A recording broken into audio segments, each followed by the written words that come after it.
Easthampton are closed and the votes for a $6.9 million property tax override have been counted. Thanks for joining us on Western Mass News on this Tuesday night. I'm Amanda Martin-Ryan.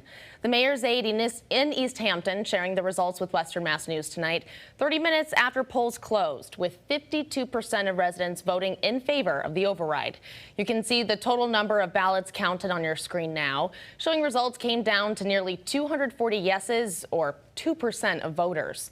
Today's vote has been a point of contention for Easthampton neighbors, some telling Western Mass News they're concerned about the financial burden the override could place on homeowners.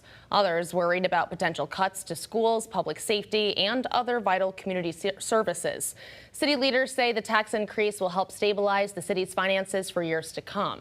To hear how residents felt going to the polls today and to learn more about how much you could pay in taxes, head to westernmassnews.com.